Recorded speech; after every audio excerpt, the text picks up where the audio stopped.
জাকসু নির্বাচন অনুষ্ঠিত হতে যাচ্ছে আজ সারাদিন ভোট গ্রহণ চলছে। আমরা ভীষণ রকম আকাঙ্ক্ষা নিয়েছিলাম, জাহাঙ্গীরনগরের শিক্ষার্থীবৃন্দ একটা অধীর অপেক্ষায় ছিল এই দিন কবে আসবে যেদিন শিক্ষার্থীরা তাদের গণতান্ত্রিক অধিকার প্রতিষ্ঠার জন্য ভোট প্রদান করতে পারবে। শিক্ষার্থীরা তাদের জাকসুর প্রতিনিধি বাছাইয়ের মধ্য দিয়ে তাদের অধিকার দাবি দেওয়ার কথা সিনেটে পৌঁছে দিতে পারবে। কিন্তু আমরা নির্বাচনী তফসিল ঘোষণার পর থেকেই নানান ধরনের অনিয়ম, অস্বচ্ছতা, পক্ষপাত দুষ্টতা, নানান ধরনের কর্মকাণ্ড দেখে আসছি বিশ্ববিদ্যালয় প্রশাসন এবং নির্বাচন কমিশনের। এবং আপনারা জানেন যে গত 29 আগস্ট বিকেল 4টার পর থেকে নির্বাচনী প্রচারণার কার্যক্রম শুরু হয়েছে, কিন্তু আমরা নানান সময়ে আচরণবিধি লঙ্ঘন সহ নানান ধরনের অভিযোগ পেয়েছি। এই অভিযোগগুলো নির্বাচন কমিশন কোনো রকম সুরাহা তারা করেনি, বরং নানান সময়ে তারা উল্টো অভিযোগ করেছে বা পাশ কাটিয়ে যেতে চেয়েছে অভিযোগগুলো। আপনারা জানেন গত 9 সেপ্টেম্বর সকল প্রার্থীর জন্য ডোপ টেস্ট বাধ্যতামূলক ছিল। আমরা যতদূর জানতে পেরেছি অনেক প্রার্থী ডোপ টেস্ট করেননি এবং ডোপ টেস্টের ফলাফল এখন অবধি প্রকাশ করেনি নির্বাচন কমিশন। এত কিছুর পর আমরা আসলে নির্বাচন কমিশনের প্রতি আমাদের চূড়ান্ত রকম ভরসা, আস্থার জায়গা তারা হারিয়ে ফেলেছে। আজকে সকাল থেকে যখন নির্বাচনী ভোট গ্রহণ শুরু হলো, আপনারা জানেন যে অনেক কেন্দ্রে পোলিং এজেন্ট সংক্রান্ত অনেক জটিলতা তৈরি হয়েছে। কারণ গতকাল রাত 2টার পরে আমাদেরকে জানানো হয়েছে যে আমরা কেন্দ্রগুলোতে পোলিং এজেন্ট রাখতে পারবো, কিন্তু সকালে যখন হলে হলে আমাদের পোলিং এজেন্ট গেছে তাদেরকে নানানভাবে হেনস্থা করা হয়েছে, তাদেরকে নানানভাবে ডিমোটিভেট করা হয়েছে, অনুৎসাহিত করা হয়েছে, নানান কথা বলা হয়েছে। এরকম আরো অসংখ্য অভিযোগ আমাদের কাছে এসেছে। আমি একটি প্রেস বার্তা পাঠ করছি আপনাদের সম্মুখে। প্রিয় সাংবাদিক বন্ধুগণ, সম্প্রীতির ঐক্যের পক্ষ থেকে শুভেচ্ছা গ্রহণ করুন। 33 বছর পর অনুষ্ঠিত হচ্ছে জাকসু নির্বাচন। আজকে যখন উৎসবমুখর পরিবেশে আমাদের গণতান্ত্রিক অধিকারের নিয়ম এবং অসঙ্গতি চলছে, এই অনিয়মের শুরু থেকে সম্প্রীতি ঐক্যের সম্প্রীতি ঐক্যের ভিপি প্রার্থী অমর্ত্য রায়ের প্রার্থিতা জোরপূর্বক এবং ষড়যন্ত্রমূলকভাবে বাতিল করার মাধ্যমে এই অনিয়মের ধারাবাহিকতায় আজ ভোট গ্রহণে চূড়ান্ত অনিয়ম এবং প্রশাসনের পক্ষপাত দুষ্ট আচরণ পরিলক্ষিত হচ্ছে। এর আগে ডোপ টেস্ট ইস্যুতে অনেক প্রার্থী ডোপ টেস্ট না করেও প্রার্থী হয়েছেন, যে বিষয়ে নির্বাচন কমিশনের সুস্পষ্ট কোনো বক্তব্য নেই। আমরা সকাল থেকে বিভিন্ন ভোট কেন্দ্র ঘুরে সকাল থেকেই নানান ধরনের অভিযোগ পাওয়া শুরু করেছি।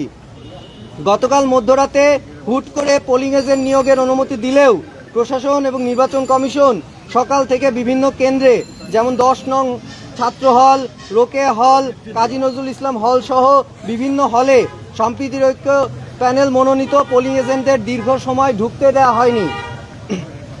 বলা হয়েছে আমাদের ওপর ভরসা রাখুন, অথচ এই সময়কালে ভোট গ্রহণ প্রক্রিয়া চলমান ছিল। প্রশাসনের এহেন আচরণ ভোট গ্রহণ প্রক্রিয়ার স্বচ্ছতাকে প্রশ্নবিদ্ধ করে। সকাল থেকে অধিকাংশ হলেই ভোটদানকৃত ভোটারদের হাতে কালো কালির মার্ক দেওয়া হয়নি, যেটাকে অমোচনীয় কালি বলে আমরা জানি। এজেন্টবিহীন নির্বাচন করার চেষ্টা চালাচ্ছিল, অথচ সেই স্ক্রিনগুলি আজ দীর্ঘ সময় বিকল হয়ে পড়ে আছে। আমরা মনে করি এরকম লুকোচুরি আদতে নির্বাচনের স্বচ্ছতাকেই ভয়াবহভাবে প্রশ্নবিদ্ধ করছে।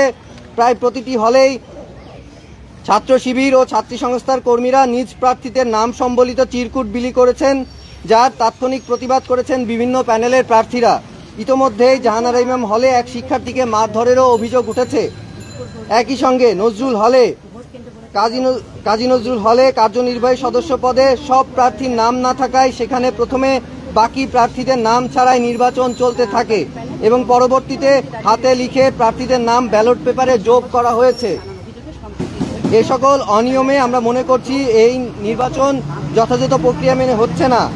আমরা এই নির্বাচন কমিশনের প্রতি অনাস্থা জ্ঞাপন করছি এবং বলতে চাই তারা শুরু থেকে আসলে আমাদের প্রতি আমাদের আস্থা, ভরসা এবং আকাঙ্ক্ষার জায়গা নষ্ট করেছে এবং চূড়ান্তভাবে আমরা আজকে ভোট গ্রহণ প্রক্রিয়ায় যে অনিয়ম, অস্বচ্ছতা, যে অদক্ষতা, অপরিকল্পনাও বলবো নির্বাচন কমিশন প্রশাসনের, তার মধ্য দিয়ে আমরা আসলে চূড়ান্ত রকমভাবে হতাশ, ক্ষুব্ধ, এবং এবং আমরা আসলে বলতে চাই যে আসলে নির্বাচন কমিশনকে আরও সতর্ক হওয়া উচিত ছিল, আরও পরিকল্পিত আচরণের মধ্য দিয়ে ভোট গ্রহণ প্রক্রিয়া সম্পন্ন করার দরকার ছিল। এখনো ভোট গ্রহণ প্রক্রিয়া চলছে, আমরা আশা করি যে সমস্ত বিষয়ে তারা আরও বেশি তদারকি চালাবে। আপনাদের সুনির্দিষ্ট কোনো অভিযোগ আছে কিনা যদি একটু বলেন। ধন্যবাদ। অভিযোগগুলোর বিষয়ে আমাদের প্যানেলের যিনি সহকারী যুগ্ম সাধারণ সম্পাদক নারী পদে যিনি প্রার্থী রয়েছেন ফারিয়া জামান নিকি, তিনি সুস্পষ্ট অভিযোগগুলো আপনাদের সঙ্গে তুলে ধরবেন। ছোট্ট করে, আমরা লাইভে আছি, একটু ছোট্ট করে বলে ফেলেন। আমাদের বিভিন্ন হলগুলোতে, যেমন ধরেন আমাদের ছেলেদের হল এবং মেয়েদের কিছু হলে আমাদের প্রথম 2-3 ঘন্টা পোলিং এজেন্টদের নানা ধরনের কনফিউজিং বক্তব্য দেওয়ার মাধ্যমে, পরস্পর বিরোধী বক্তব্য দেওয়ার মাধ্যমে পোলিং এজেন্টদের যুক্ত দেওয়া হয় নাই। যেমন কিছু হলে বলা হয়েছে যে পোলিং এজেন্টদের যে অ্যাপ্লিকেশনটা আছে সে অ্যাপ্লিকেশনে যে প্রার্থীর পোলিং এজেন্ট সে প্রার্থীর সাইন লাগবে। আবার ধরেন কিছু হলে বলা হয়েছে যে কোনো প্রার্থীর কেউ পোলিং এজেন্ট হতে পারবে না, প্যানেল থেকে মাত্র একজন পোলিং এজেন্ট হতে পারবে। রোকেয়া হলে বলা হয়েছে যে পোলিং এজেন্ট হতে গেলে তার ছবি লাগবে, ছবি হলে শুধুমাত্র সে পোলিং এজেন্ট হতে পারবে, না হলে পারবে না। এই যে দেখেন 3টা হলের বক্তব্য একটার সাথে কিন্তু আরেকটা মিলে না। প্রথমত আমি বলতে চাই রাত 2টায় পোলিং এজেন্ট হওয়ার বিষয়টা, এই পোলিং এজেন্টটাতে তবে আমরা প্রিপেয়ার ছিলাম। পোলিং এজেন্ট হওয়ার বিষয়টা তো সকালে ঘোষণা হওয়ার কথা ছিল, রাত 2টায় হয়েছে, ঠিক আছে, আমরা তবুও মেনে নিছি। আমরা শেষ মুহূর্তে পোলিং এজেন্ট ম্যানেজ করছি, সব হলে পোলিং এজেন্ট ম্যানেজ করতে পারি না। যে হলগুলোতে পারছি সেগুলোতেও আমাদের পোলিং এজেন্টদের নানাভাবে নানা কনফিউজিং পরস্পর বিরোধী বক্তব্য দিয়ে তাদের ঢুকতে দেওয়া হয় নাই। এছাড়া আপনার বিভিন্ন হলগুলোতে সকাল থেকে আমরা দেখতে পেয়েছি, ভোট গ্রহণের আগে থেকে এবং ভোট গ্রহণের মধ্যেও আমরা দেখতে পেয়েছি যে শিবিরের প্যানেলের যে লিফলেটগুলো দিয়ে তাদেরকে সেই প্যানেলে ভোট দিতে বলা হয়েছে, যা নির্বাচনী আচরণ বিধির সম্পূর্ণ লঙ্ঘন। ভোট দিতে দেওয়ার সময় লাইনে যখন মানুষ মেয়েরা দাঁড়িয়েছিল তাদেরকেও দেওয়া হয়েছে। এটা নিয়ে যখন আমি ফেসবুকে একটি পোস্ট দিয়েছি, তারপরে তৌহিদ সিয়ামের সাথেও একটা হলে একটা ঘটনা ঘটেছে। এর পরবর্তীতে আমি হলে যে দেখতে পারি যে ছাপানো লিফলেটের বিনিময়ে হাতে লেখা কাগজের মাধ্যমে বিভিন্ন প্রার্থীদেরকে বলে দেওয়া হচ্ছে যে এদেরকে ভোট দাও, এদেরকে ভোট দিতে হবে। এছাড়া আমি বঙ্গমাতা হলে গিয়ে দেখি, এখন 13 নম্বর হল, সেটাতে যে দেখতে পারি যে আপনার ওই হলের ভিতরে হল প্রভোস্ট হলের ভিতরে কারচুপি হচ্ছে, এটা অনেক অভিযোগ করছিল। তো কয়েকজন সাংবাদিক এবং নির্বাচন অফিসাররা আসছে এটা বলে উনি হলের মানে নির্বাচনের যে রুমের গেটটা আছে সেই গেটটা লাগাই দেন। তারপরে আমি দেখি যে ওইখানে ছাত্র দলের মানুষজন ছিল, তারা গেটে ধাক্কাধাক্কি শুরু করে, ওখানে এক ধরনের ঝামেলার মতো শুরু হয়। এর কিছুক্ষণ পরে আমি জানতে পারি যে ম্যাম অভিযোগ করছেন যে নির্বাচন কেন্দ্রের ভিতরে একজন অচেনা আনআইডেন্টিফাইড ছেলে ছিল।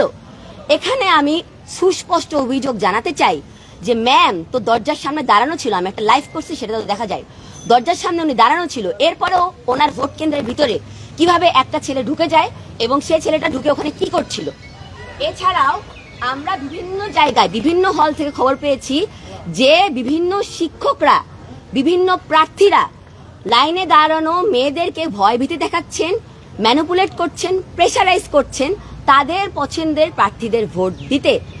এরপরে আমরা জাহানারা ইমাম থেকে এরকম কথা শুনতে পেয়েছি যে জাহানারা ইমামের ভিতরে ভোট কেন্দ্রের ভিতরে শিবির প্যানেলের মানুষজন ঢুকেছে, অন্য কাউকে সেখানে ঢুকতে দেওয়া হচ্ছে না। এছাড়া ফজিলাতুন্নেসা হলে সুস্পষ্ট অভিযোগ এসেছে বিভিন্ন মানুষের থেকে। আরেকটা বিষয়, পোলিং এজেন্টদের কোনো ধরনের ফোন নিতে দেওয়া হচ্ছে না। ফোন নিতে না দেওয়ার মাধ্যমে তারা যে কোনো ফুটেজ নেবে এটা তাদের পক্ষে সম্ভব হচ্ছে না।